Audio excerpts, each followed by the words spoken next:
নমস্কার, আমি রিমিতা মজুমদার বলছি, ডক্টর রিমিতা মজুমদার। এটা আমাদের 6th ভিডিও। আমরা কনটেক্সটটা সেট করছি কিভাবে ফ্রয়েডিয়ান থেরাপি এলো। Before getting into the actual therapy আমরা কনটেক্সটটা সেট করছি। একটু পেছনে গিয়ে রিকল করি। সেটা হচ্ছে আমরা বলেছি যে ইউরোপে, এটা কিন্তু জাস্ট ইউরোপের কনটেক্সট, পরে আমরা ভারতীয় কনটেক্সটটা দেখব।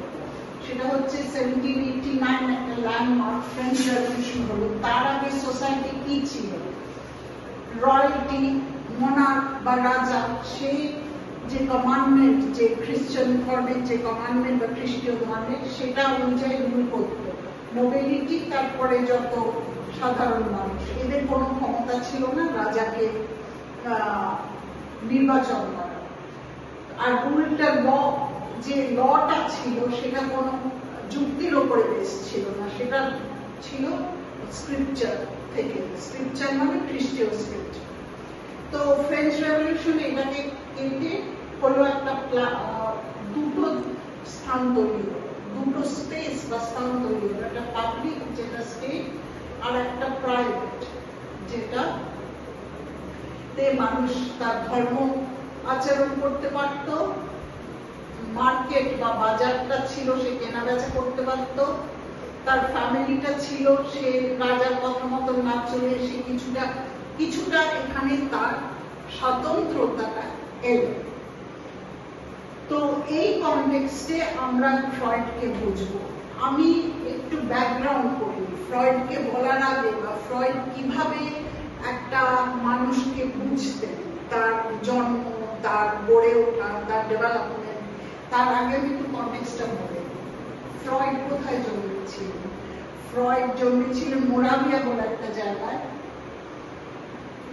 সেটা ওই চেকোস্লোভাকিয়া, জার্মানি, এই বর্ডারগুলো তো সমানে চেঞ্জ হয়, রাষ্ট্রের বর্ডার তো আর একরকম থাকে না। ওই রকম একটা জায়গায় একটি জুইশ পরিবার। আর জুইশ পরিবারে জন্মেছিলেন বলে ওনারকে অনেক কিছুই করতে দেওয়া হতো না। যেমন জুদের জমি নিতে দেওয়া হতো না, অনেক প্রফেশনে, অনেক কাজে যেতে দেওয়া হতো না। তবে তারা খুব শিক্ষিত, পড়াশোনা প্রচুর করতো, উনিও করেছিলেন। উনি মেডিকেল স্কুলে গিয়ে উনি ডাক্তারি পাশ করেছিলেন। ওর মায়ের সঙ্গে ওনার খুব ভালো সম্পর্ক ছিল। ওর মা ওর বাবার দ্বিতীয় স্ত্রী এবং ওর বাবার থেকে বয়সে অনেক ছোট ছিল। এটা বলছি তার কারণ এই নিয়ে কথা হবে আরো ফ্রয়েডের বিষয়। তো এটা আমাদের মনে রাখতে হবে, উনি একজন মাইনরিটি ছিলেন সেই সময়। এবং মাইনরিটি শুধু ছিলেন না, একটা সেকুলার দেশে যেখানে পাবলিক প্রাইভেট আলাদা, মাইনরিটি থাকা, আর একটা থিওক্রেটিক বা যেটা সামন্ততন্ত্র, যেটা একটা ধর্মীয় গ্রন্থের ওপর প্রতিষ্ঠিত যে আইন, সেটা তো অন্যরকম। কাজী খুব কম ওনার অপরচুনিটি ছিল, কিন্তু পড়াশুনো শিখেছিলেন, মেডিকেল স্কুলে গেছিলেন। তারপরে ওনার ইচ্ছে হলো প্যারিসে গিয়ে শার্শো বলে একজনের থেকে হিপনোসিস শেখা। কেন? কারণ তখন প্রচুর মেয়েরা, স্পেশালি মানসিক রোগ আমরা যেটাকে বলি, সেটাকে চিকিৎসা করাতে হতো, তাদের হিপনোসিস করতো। হিপনোসিস মানে কি? তাদের কিছুটা চেতনাটা বিলুপ্ত হতো, এবং সেই বিলুপ্ত অবস্থায় তাদের দিয়ে যা করানো হতো, বলতো তোমার হাতটা, নিজের হাতটা কেটে দাও, সে করতো। এটাকে বলে অটোসাজেশন। সেইটা শিখতে গেলে এটা খুব পপুলার হয়েছিল, কারণ মানসিক চিকিৎসা আজকাল আমরা যেটা স্কিজোফ্রেনিয়া বলি, এই বলি, সেগুলোর চিকিৎসা ছিল। তো এই শার্শো সল্টাবেটে বলে একটা জায়গায় প্যারিসে এটা প্র্যাকটিস করতেন। তো ফ্রয়েড সেটা শিখতে পারেন। কিন্তু হিপনোসিস করবার যে মানে চেতনাটাকে বিলুপ্ত করার, সে অর্ধেক চেতনে অর্ধেক অবচেতনে আছে, পুরো তার চেতনা চলে যায়নি। কিন্তু যখন তাকে কিছু করতে বলা হয়েছে, সেই কথাগুলো কিন্তু তার মাথায় ঢুকছে। সেইটা শিখতে গিয়ে ফ্রয়েড ভালো করে করতে পারলেন। ফ্রয়েড তখন ফিরে এলো ভিয়েনাতে, যেখানে ওনার পুরো কর্মকাণ্ডটাই ভিয়েনা। সেখানে উনি ওনার ক্লিনিক, যেটা ক্লিনিক মানে যে ডাক্তারের ক্লিনিক, থেরাপির ক্লিনিক, সেই যে জায়গাটা, সেই যে স্পেসটা, সেখানে উনি ক্লিনিক তৈরি করলেন।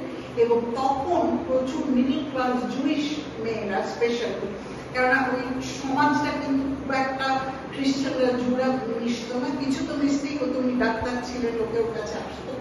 সেই মেয়েরা, স্পেশালি মেয়েরা, নিয়ে পরে কথা বলবো। মেয়েরা আসতেন ওনার কাছে, এরকম আপার মিডল ক্লাস, কারণ ওনার যে ফিজ ছিল সেটা বেশ ভালো রকমের ফিজ, সবাই পে করতে পারতো না, যারা গরিব তারা পে করতে পারতো না, এসে ওনাকে দেখাতো।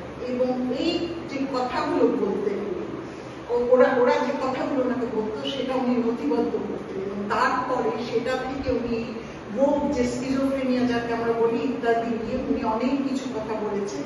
এবং সবচেয়ে বেশি ইম্পর্টেন্ট থেরাপির পক্ষে আমাদের বোঝা যে মানুষটা কি বা ডেভেলপমেন্ট কি করে হয় শিশু বয়স থেকে। উনি শিশুদের সাইকোলজি নিয়ে প্রচুর বলছেন, শিশু বয়স থেকে কি করে তাদের ডেভেলপমেন্ট হয়, এইটা উনি বার করলেন কিন্তু ওনার ক্লিনিকের পেশেন্টদের দেখে দেখে।